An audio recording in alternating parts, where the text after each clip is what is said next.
Okay, perfect, Ella. Perfect. Nice job. A late evening for Ella, doing some work for us on the board. We had a technical disagreement on how to handle the music. She likes to zip the music really fast. Yeah, she brings it way down. Well, because she just wants us to hurry. I think that's all it's about. No. I'm just saying it's a little awkward if you're both sitting here with the music playing. Yeah. Like, what if Dad dances? You went down to the perfect level right out of the chute. What? Like it was just a little. It was a little below where we started. It allowed our voices to go over the top. Really well done. Here's what I wish we could find. it. I wish we could find some sort of holiday music that's not copyright.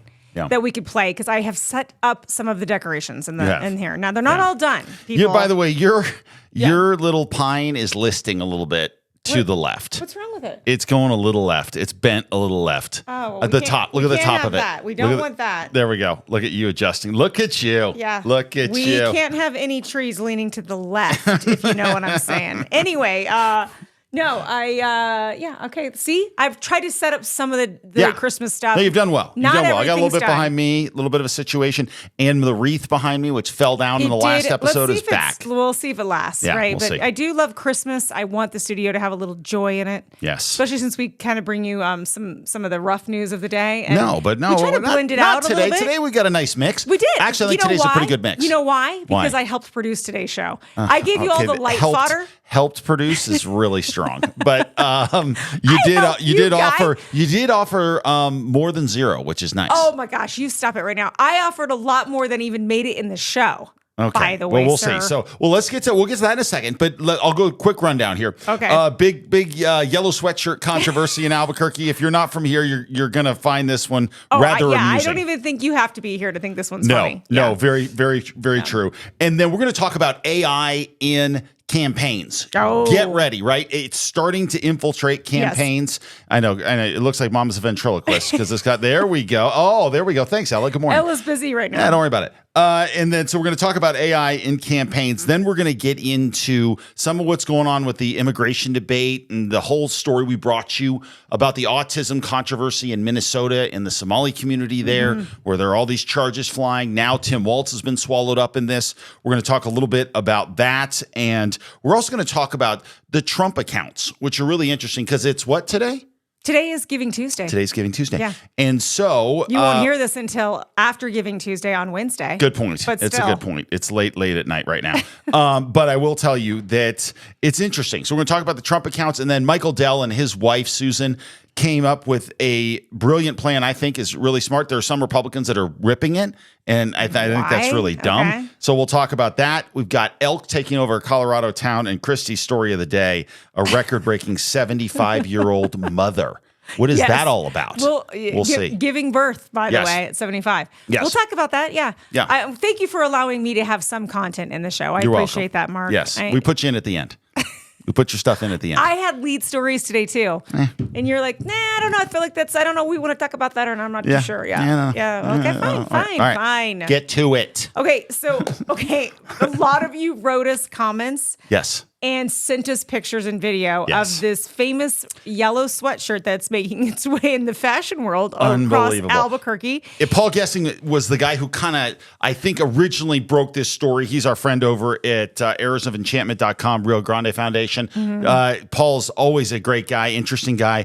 And he just, a pretty simple tweet here, but then it really took off. Yeah, it says, on the eve of early voting, hundreds of Albuquerque homeless supporting yellow I Love Tim Keller sweatshirts. He has a picture of a homeless guy in the yellow sweatshirt right next to a fire. Yeah, keeping warm, I guess, on the streets.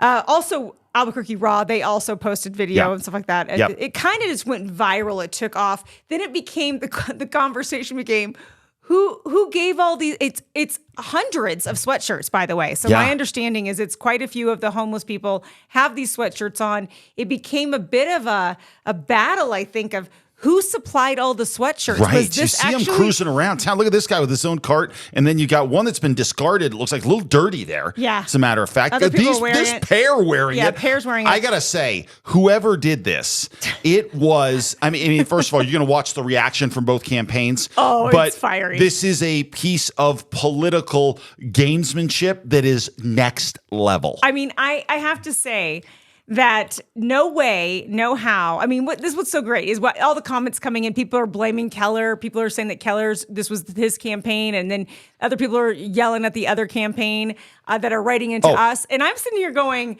Are you?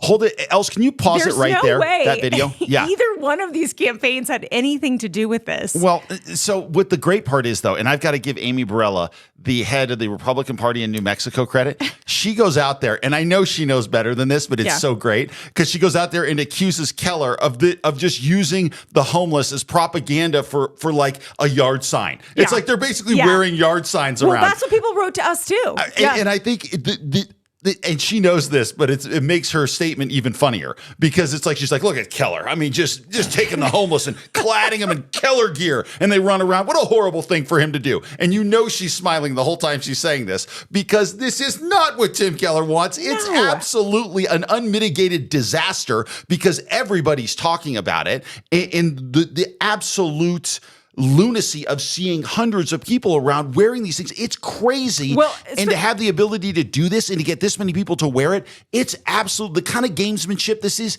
It deserves a complete tip of the cap, sir.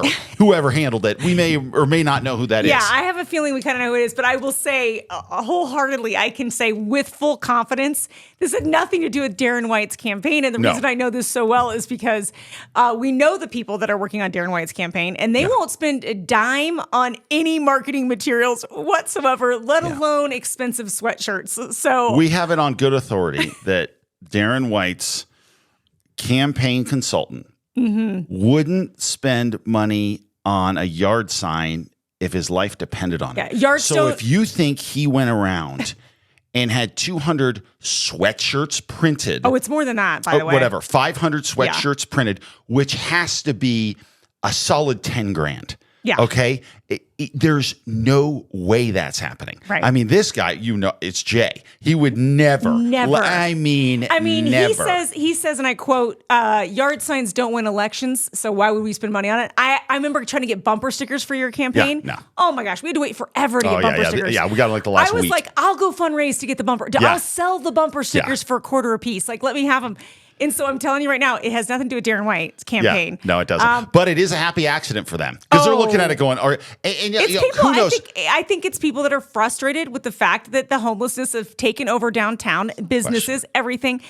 Business owners are fed up. So we definitely have who we think it is or we think it's involved with it. If you're a cop and you're trying to narrow down the list of business owners who are trying to stick it to Tim Keller, as a detective, you'd be like, the list is 8,000 people long. Yeah. How in the world am I going to find out who did this?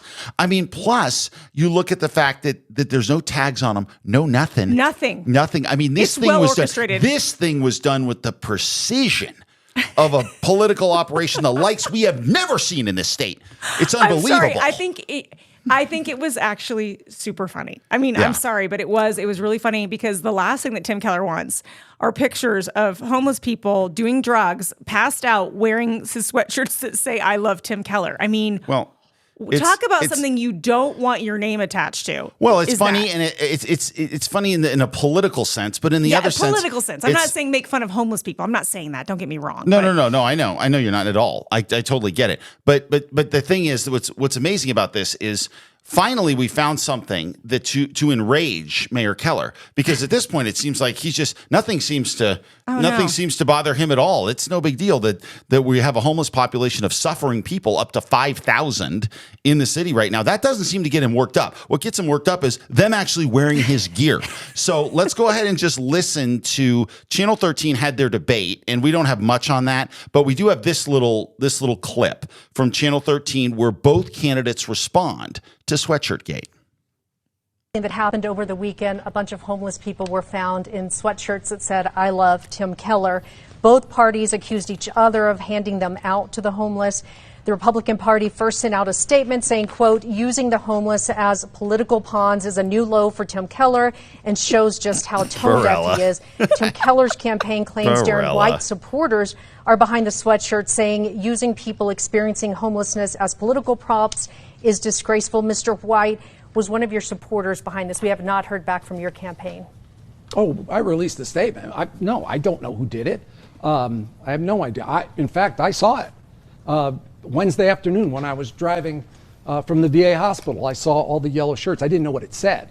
But no, listen, there is somebody obviously that is a citizen that is so frustrated with your policies, Mayor, that they use this as a means to express their frustration. And if we're going to talk about condemnation, he's come out and said, but please let me respond, please. He said that he needs me to condemn this. Mayor, if anybody should be condemned, it's you, because you have allowed this problem to get so bad that it is destroying our city. And let me just say this, instead of, listen, I mean, clearly that this issue, this is at the forefront. And instead of whining about critics, why don't you do something about the homeless problem? That would benefit our city. Mr. Keller, would you like to respond about the sweatshirts this weekend? So first, this is what we are doing every day. Handing out it's sweatshirts? The hard work of the city employees, whether it is ACS or it's our housing and homelessness department. We try and address every call we get. And as I've said, we do address dozens a week. We may need Dean to step in here. More. And so I do want to focus just him. come back to the idea that Let's see what yes, we have happens. to be both. See if Dina will step in. But Darren's answer is not that. It is to arrest people. And that is simply not an acceptable answer. It's not the change you want, even if you're frustrated. And the Mr. Keller, we were asking about a sweatshirt incident that happened over the weekend. Good job, the Dean. sweatshirt example. Yeah, sure. we'd like to move on to the next sweatshirt topic. example is a classic case of the kind of attitude that Darren takes to the homeless. You know, no one should be used as a political prop ever, let alone the homeless. And that is what this is. Someone is handing out these sweaters, taking advantage of the homeless, preying upon them. It's gross, it's disgusting, and it's also not hard to condemn. No one should do that. It doesn't matter if somebody is doing a good job or if we're in a campaign or not. No one should take advantage of the homeless for political gain, and that's exactly what Darren should say. All right, so I want to try something here because this is craziness, right? It's a crazy story. But I want to put this into a more serious tone. Okay. For a quick second. I'll try to straighten up. I know, and we're going to go back to unserious when we go to the AI thing here in just a second. Okay. But I want to lay something out because it struck me watching Keller's reaction. No one should be used as a prop. His indignation and everything else, and that's fine. I mean, he's quite performative. There's no doubt. But here's what I started to think about with the homeless issue, because I think it's something that is heartbreaking. Any way you look at it, you see what's happening. And so what it made me think about is it made me think about Ella for a second. Okay. And I want to talk about the approach to homelessness. And Ella, you can come onto the mic here just so you have a voice in all this. But I want you to view the homelessness through the eyes of how you would view it with your own child. So imagine if, for us, Ella is homeless. Ella, okay? Okay. Okay. Ella is homeless. So we look at how would we want Ella to be dealt with? Because if you watch the Keller ads, it's cruel to round up homeless people and everything else. And as I thought about this, and I kept thinking about Ella, thinking, if it was Ella, what would I want? What would I do as a parent? Which parent would I be? Would I be the parent who says, well, Ella's addicted. Yeah, what are you going to do? I mean, they sleep where they sleep. It's cruel to round them up. Don't do that. Or would I be the parent, and I know you would be the parent, who would say, I will stop at nothing to get her help. If it means involuntarily putting her into treatment, do it. If it means arresting Ella to get her treatment, then do it. And you say, how many times would you have to arrest her? As many as it took. Mm-hmm. You would relentlessly push to arrest or to get into treatment first and foremost, because for most homeless people, it ends in death because it is all about addiction. And as a parent who truly cares, compassion is not saying, yep, it's what happens. Compassion and caring is saying, I will stop at nothing to get you help and you're getting off the street. And so to me, as I look at this, it's been reversed. Keller's trying to create this world where he's compassionate by letting people rot on the streets and die at numbers the city has never seen before. And that's compassion. Meanwhile, Darren is scary and cruel because he wants to get you into treatment, or you're going to get arrested until you agree to go to treatment. Right. That to me is compassion. If you're a parent and you think about your child and you think that's your child, what are you going to do? You're going to do anything you can to get them help. And it is not about leaving them there to rot. And the emotion of this and the reversal of it is disgusting to me. I can't stand it. And I think this is something we should all get around, to be able to say, leaving people on the street to contend with their addiction, which ends in their death, is not compassion. It's vicious cruelty. And I think the way this has been reversed makes zero sense to me. So if you're voting and maybe you haven't made a choice yet who you're going to vote for, think about if your child was on that street. Who would you want? Would you want the person who says, you're coming with me, brother, you're getting help? And you may not want it. I know you're addicted, and I know your brain is not doing what it should do. And it is in the throes of addiction. So we're going to force you into help. And I'm sorry that it's going to be hard. And maybe we do it 20 times. Maybe we arrest you 20 times before you finally say, I'm going to treatment. If that's what it takes, then one day the person who took you on that 21st time will be an angel to you and not someone of cruelty. So what's interesting is, yes, for starters, I would be the one that was landing my helicopter every day because I'm a helicopter mom, as you know. So I would definitely be on that. But it is an interesting story in my life group out in LA. When I lived in LA, I had a Bible study group, and there was a guy that some of the people in my life group knew who was living on the streets and was homeless for 3.5+ years, something like that. Definitely addicted. And we would we'd make our lunches for the homeless. We'd go to the park. We'd hand out our lunch sacks, and we would try to find him. And that was this goal, because this was one of we all had our own personal mission trips, kind of, that we had planned. Mission trips meaning like things we could do locally. And this was one of our members in our life group's idea. So we kept going out until we found him. Okay. The first time he was like, no, I don't want to have anything to do with you guys. We found his location so we could go back to that same park. When we finally got him into treatment, which, by the way, not easy to do, not easy to convince him at all. And especially LA has nicer weather than even we do. So talk about, he wasn't freezing at night, none of those things, right? Sure. When he finally got cleaned up, which took a long time, by the way, it did take a long time. The full story of this, the full circle moment, is he ended up coming to our life group afterwards and joining our group, right? And then he joined us doing this. Yeah, it was amazing. But what he said was, listen, you're so out of your mind on drugs in your life. I mean, he goes, I was like, every night I was trying not to get stabbed or hurt or anything, but I would never have willingly wanted to go to get treatment because my mind was so messed up that I was thinking, this is a better life for me. I don't have to work. Nobody's yelling at me. I can do the drugs that I want. I can drink what I want. I can do whatever I want. I can panhandle, and I have enough money to get by. He said, if it had not been for continued force, basically by people who loved him to get him into treatment, he would never have seen the light and given his heart to Christ and kind of had that renewal of energy. And now he's been a witness to other homeless people we did this 18 years ago. So he's been out there, for the last 15 years or so doing the same kind of mission work. Yeah. So I'm saying that, you're absolutely right. And trust me, when it's out there, you're like, you just want to feed them, right? Because your heart, especially if you're a mom, right? You're like, oh, I just want to feed these guys, or give them a bath, or give them a blanket, or buy them a cup of coffee, whatever. You kind of go to that. But then the reverse side is, it's just like parenting in a lot of ways. It's enabling. Yeah, you can't enable your kid to make bad decisions because it's hard to be a parent, right? Because sometimes it just sucks to be a parent, and you got to be the bad guy. And out of us, we both tag team on the bad guy. Sometimes you're the bad guy. Sometimes I'm the bad guy. That's good. No, and I think that is. It's a really interesting. It's a great story. To do, but no, it's very true. It's a really good story, and I just can't stand the argument that somehow it's compassionate to let someone just rot on the street, and he's more upset about someone wearing out a hoodie than wearing out their veins with fentanyl. It's unreal to me. And so that's one part of it. Then the other part of it is, of course, we owe everybody in this city a clean city free of people sleeping on the streets. I mean, that's another huge part of this. But there is no part of it in which compassion falls on the side of watching people sleep on the streets. Sorry, you're not compassionate. You don't care. If you're watching that, you don't care. Now, there's a bunch of different solutions to this. There's no doubt. There's a bunch of those that can happen. But there's one thing that's undeniable.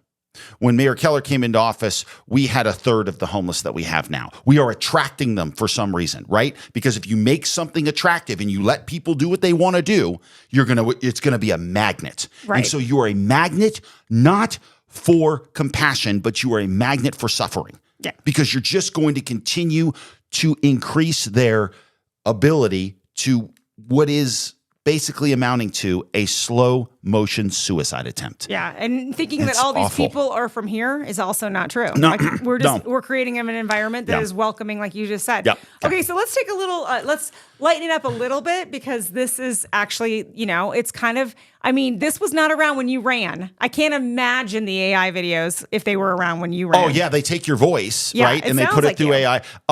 And this is.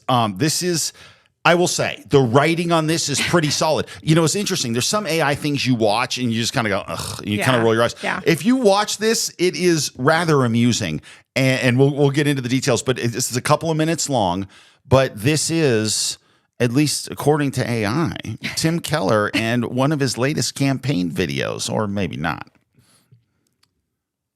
Albuquerque, my city, my esoteric masterpiece.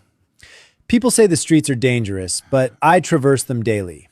Well, I drive through with security, windows up, doors locked. But spiritually, I'm out there. You see tents. I see rustic, open-air innovation labs. You see carjackings. I see spontaneous, community-led vehicle redistribution.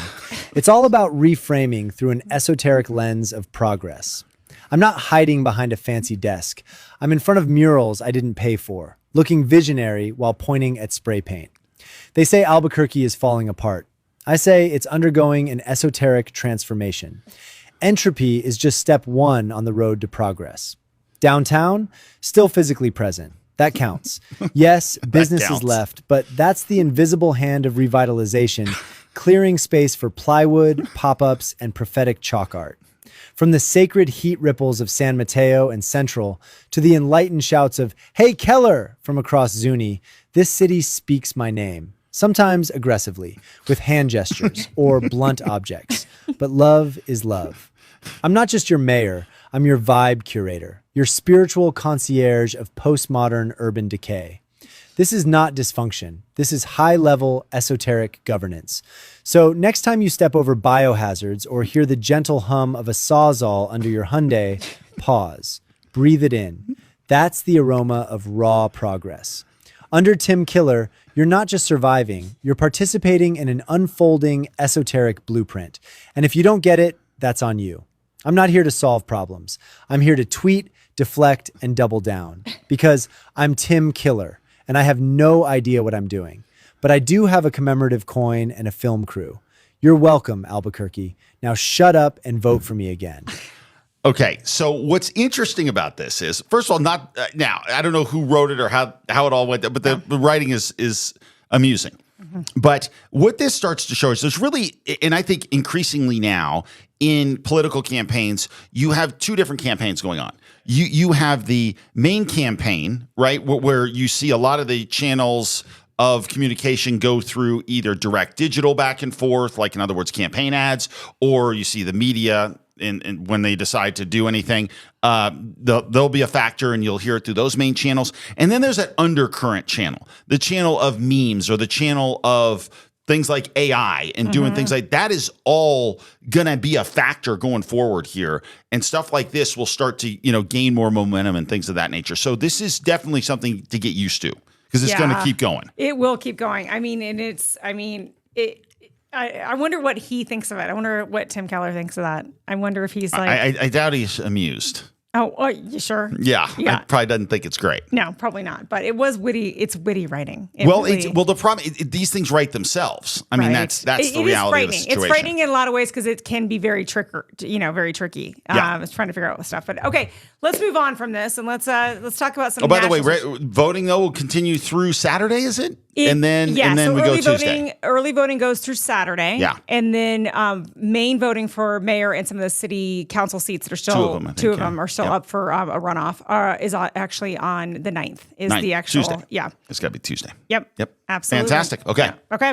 All right, I want to move national now. And we're going to go to Mark Kelly, who's been in the news a lot. He was one of the guys who went out and told our military, hey, follow whatever orders you think you need to. And so that was He's been in the press lately for making his own judgment calls. Yes, make your own call. Make your own call. That's how the military works. Yeah, because that's what it is. It's a free for all. Yeah. There's no command. Yeah, exactly right. You're exactly right. And so part of the reason he was on Meet the Press this past week was because of that, right? Right. And then they asked him a question about what's going on and why is the Trump administration pulled back on third world countries and said, wait a minute, we have to vet everybody. We have to do this. We cannot continue just to let countries, people flow in here without knowing who they are.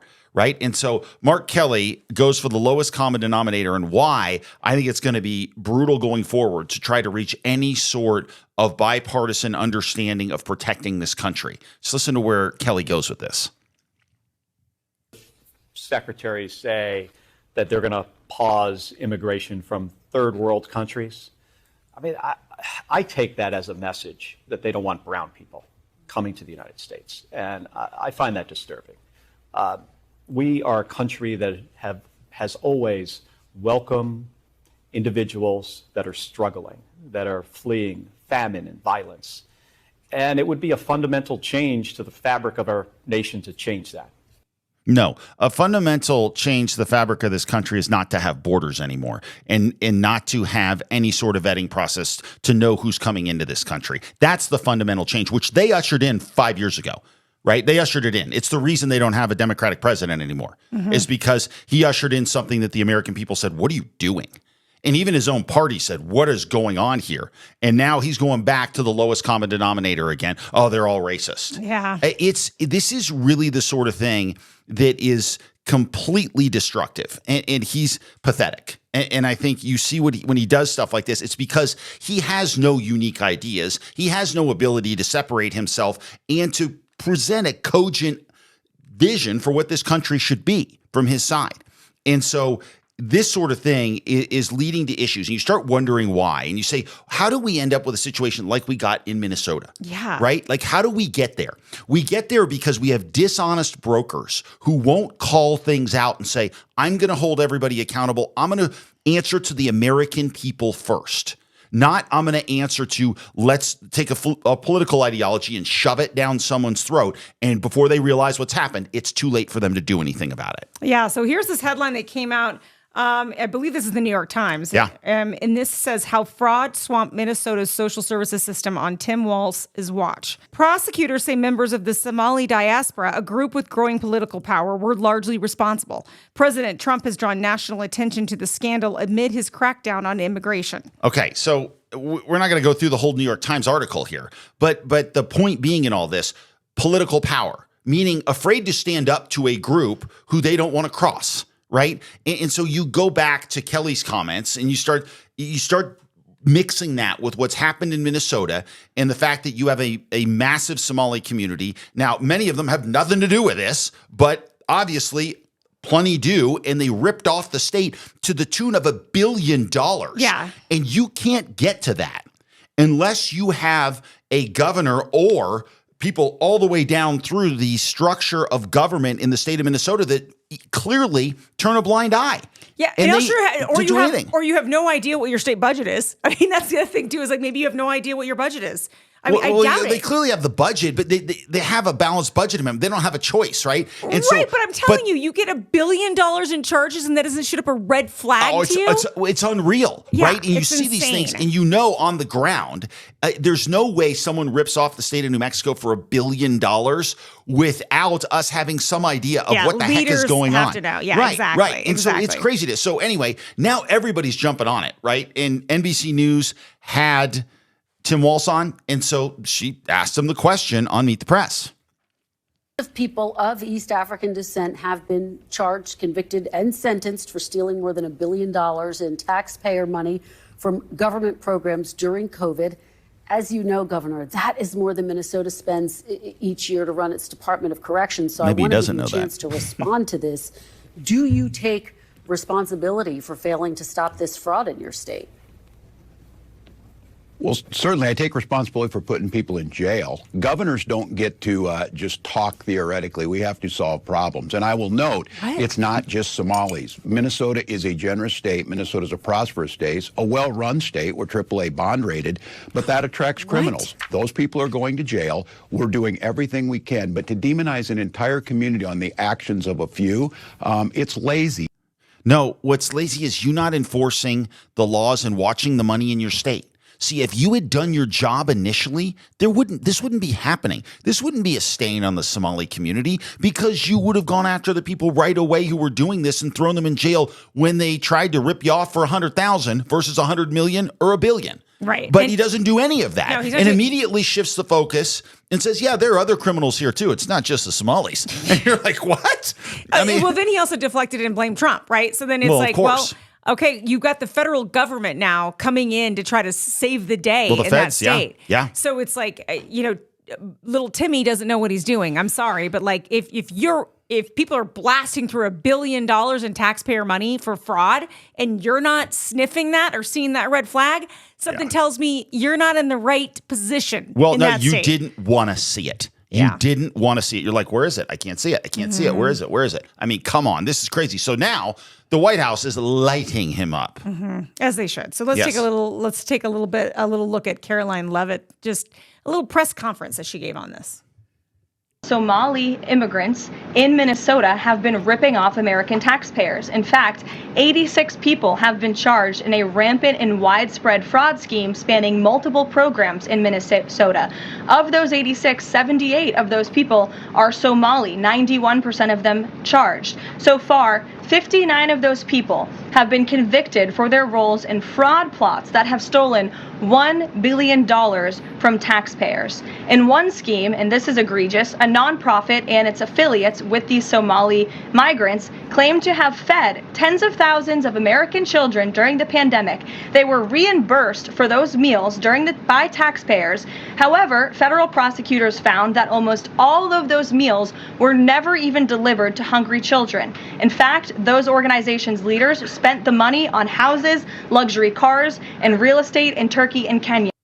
Okay, so the point being in all of this is that when you look at the American taxpayer, in this particular case in Minnesota, and you see their frustration that, wait a minute, what are we doing? Who in our leadership is going to make a priority caring for the American people? I mean, it's that simple. And you're not trying to target anybody, but what you're trying to do is make sure that nobody's ripping off the people who go to work every day and bust their butts. And now you have leaders who care so little about you that they would rather take the political expediency of not upsetting a constituency versus letting you get ripped off. And it absolutely, we have people who have no business in leadership. And another example is Walz. I mean, this guy is now we'll see what happens in Minnesota. Minnesota's an interesting state, definitely a bluer state, no doubt, but it's not so blue that this isn't going to be a huge issue for him. I can't imagine him getting reelected, but then again, in this year, it could be a big year for Democrats in 2026. So he's going to run again. I think a third time. A third time. Well, yeah. I heard he was still going to maybe throw his hat in on the Democratic Party side to run again as president. Well, it doesn't matter. He'd run for governor again. He'd get elected governor again. You're going to do no question. Both. He'll do both. No, it's 28 is the presidential. So he'd be elected. So the governor's race is before that. Yeah, it's in 26, right. So the way he would look at it is, I got a chance to keep a job going here, and then I can determine. I guarantee you that's what he'll do. He'll absolutely do that. So that's why he's also worried about voters right now with him like coming out too strong against this fraud. Well, heaven forbid. Well, it's a voting constituency, right? And it's the last thing you want to see is your leaders buckle to a constituency, and say, you know what? I'm not going to look out for the taxpayer. I'm not going to do it. I'm just going to let this go on. It just is. It's unreal. It's crazy. Yeah. Okay, well, some good news, because we like to sprinkle in a little bit of good news. Yeah, we got good news. For Giving Tuesday, Trump did announce this new edition of the Trump accounts, which he had mentioned before. Right, yeah. Like, this has been laid out kind of a couple of months ago, I believe. It first kind of came out. Well, he announced today that basically Michael Dell and his wife, Susan, are going to be donating this crazy amount of money, very impressive amount of money. It's like $6 billion, if I am correct. I believe so. Yep. To 2 to 10-year-olds, right? It's basically yeah. So the Trump deal will cover newborns, basically. I think it's a couple years. So we'll start with Trump talking about that, and then the Dells kind of backfill it after that, which is interesting. So we'll get into that. But here's Trump talking about what the Trump accounts will do for newborns here over the next couple of years. Bill, the federal government will also automatically be making a one-time seed contribution of $1,000 into the tax-deferred Trump accounts for every newborn U.S. citizen, fulfilling a promise I made in the 2024 campaign, Trump accounts should grow to be worth many thousands of dollars by the time the child is 18 and even more by the time they are 20 or even 30 years old. Okay, so what does this mean? Well, as far as what you get from the Trump account, first of all, it's $1,000, but then you don't get access to it right away. Okay, this is not.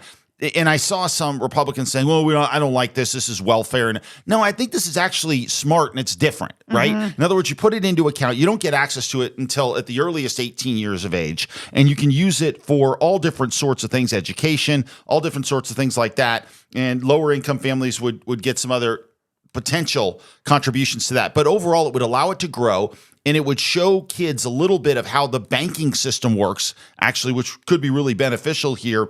And it would allow them over time to develop an account which they could use as they get older. This is much different than just a quick $500 here or $500 there. Watching this thing grow is interesting. And when Michael Dell talked about it, it was interesting too, because their program is going to be a little bit different, which we'll get to in a second. But he talked about the fact that when you look at what happens with compounding interest, which is interesting when you get two big business people together and you're like, hey, we should talk about compound interest with people. I mean, they should know because it's an incredible wealth builder. Right. So let's take a listen to what he has to say about this.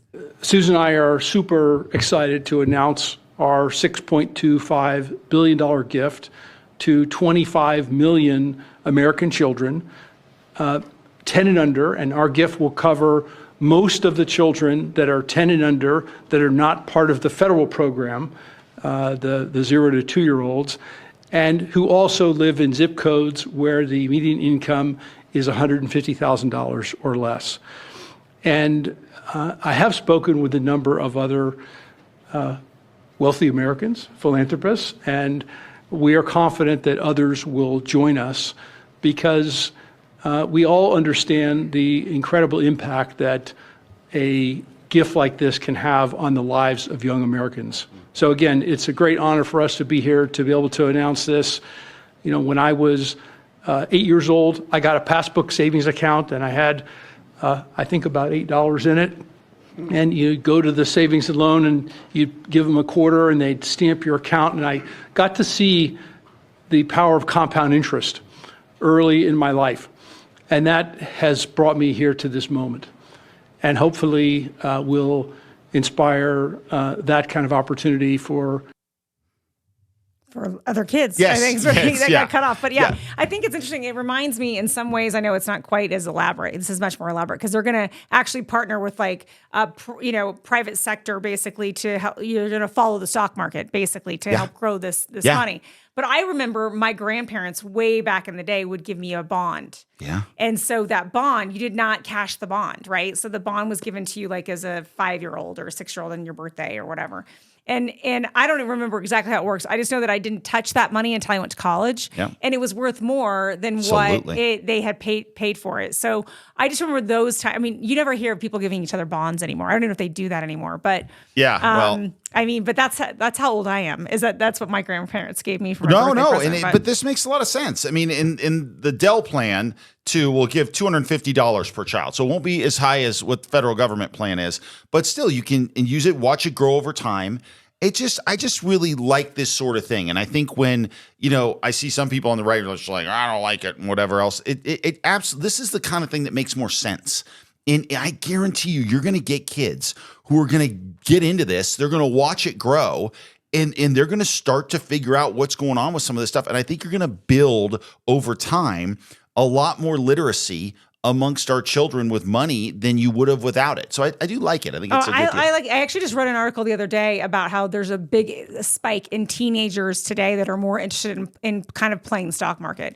So they're investing a little bit of money and they're paying attention to it because they're just wanting to see how it goes, you know? And so it's interesting to see that if there's some interest with that. I mean, we played that game when I was in like 8th grade where you were given fake money and you had to grow your stocks. Absolutely, yep. In I don't even know what class it was, economics or something. Yeah, I think it was, I remember buying Hilton hotels and making nothing. Do they even have an economics class in public school anymore? Well, no, they're trying. No, there are a lot of schools, and in some cases, there's definitely been a push in the legislature to have an economics class or a class that talks about basically understanding how economics works and in an everyday sense, right? Which makes a tremendous amount of sense. We have a budget management class at our school, at the high school. That's great. The girls' high school. It's a great idea. So it's definitely good. Okay, I know that people were sad that we did not have game camera footage last weekend. We got some comments. Yeah, okay. I've got fresh. By the way, I've got fresh stuff for this next Sunday because we didn't have as much video, right? I think you have a couple of good things that you're going to share this upcoming weekend. Yeah, no, you're right. You've seen things back down a little bit. I think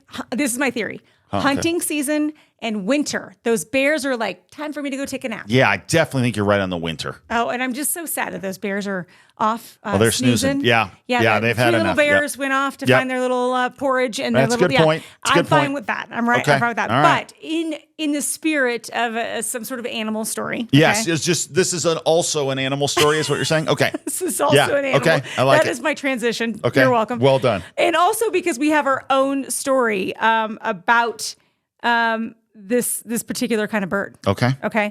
It's an albatross story. Okay. So take a look at this. Record-breaking 75-year-old mother bird prepares to nest. Okay. My goodness. So this is the albatross. You remember the albatross in Hawaii? I do. Okay. Where we didn't understand that the albatross sit there after they're born for a year waiting for their mothers to bring them food back. Remember that? Well, yeah, something like that. Yeah, they wait a year. A year. Ava looked it all up and everything. Yeah. She nerded out on the whole I albatross. was sitting right outside where we're staying. Yeah. Yeah, and we wanted to give it food and stuff, and she's like, "Don't give it anything. Don't give it anything." They sit there, they wait. All the neighbors knew, and it wasn't a good idea if we tried to bring it some of the Costco sashimi that we got from Costco. I'm not going to say who tried to do that. Yeah, I'm not going to say that either. At this table, and it wasn't me. So there's that. Anyway, they don't want your sushi. They want to wait for their mother to bring them food back. So okay, but look at this. Just check this little bird out, right? Yeah. So basically, it's in Hawaii again. And this is, since 1956, this wildlife biologist has first identified and banded this bird they named Wisdom after she laid one egg. Okay. Since then, Wisdom has produced an estimated 50 to 60 eggs, and as many as 30 chicks have fledged in her lifetime. Wow. Last year, Wisdom became the world's oldest known wild bird to successfully lay an egg at the estimated age of 74. She has arrived back in Hawaii. Okay. And she is currently awaiting her mate. And they mate with, my understanding is they mate with the same mate every time. Whoa, so we got a 75-year-old guy with her? Well, I don't know if he's her original mate. Like, she could have. Oh no, she could have. Yeah, she could have been. That. So you're saying she's like the Black Widow? She's like got a ton of different. I don't mates. know, but they say that they do mate with the same mate. So maybe he's 75 years old. Yeah, he's like, my gosh, I'm just tired. I don't know. I think it's a fascinating bird. Del the fact Vista. that they go and they lay one egg, and I don't remember how long they sit on the egg. I should have done more research. I apologize, people. But they sit on the egg for a long time, and then when that baby is hatched, mom flies away for a year, up to a year is what Ava read, and then they bring him back food, and that's when they first eat, and then that bird follows mom. Okay. At that point. Yeah. And so it's crazy. That bird's crazy. It's amazing. It really is amazing. They are amazing. And they're beautiful birds too. It's cool. Oh, they're huge. Yeah, they are big. They're bigger than they look there. Yeah, they're a big bird. So you definitely notice it was sitting in your yard. Yeah, it's a real albatross when you're it's a real albatross. Yeah. Okay, so again, early voting, get out there and vote. If people make that happen. Thank you so much for tuning in. Please sign up for our emails on nodoubtaboutitpodcast.com if you want to find out about our shows and other upcoming things. If you'd also like to make a donation to our campaign, speaking of Giving Tuesday, we'll be thrilled to have your support for sure to keep this show up and running. And also, if you just, can like and subscribe, that's helpful. Yeah. We'll have last minute details on the mayor's race. We're seeing it through to the end. Of course. I'm hearing rumors that there could be something interesting coming down that the show could get a hold of. Oh. Could be huge, but it also could totally fall apart. Okay. So that's my tease for you. Wow, that's quite a tease, people. So we may or may not have interesting details for you as it pertains to the mayor's race coming up on Sunday's show. So tune in for that, you guys. Yes. Thanks so much for spending some time with us. Enjoy the rest of your week, and God bless. You've been listening to the No Doubt About It podcast. We hope you've enjoyed the show. We know we had a blast. Make sure to like, rate, and review. We'll be back soon, but in the meantime, you can find us on Instagram and Facebook at No Doubt About It Podcast. No doubt about it. The No Doubt About It podcast is a Choose Adventure Media production. See you next time on No Doubt About It. There is no doubt about it.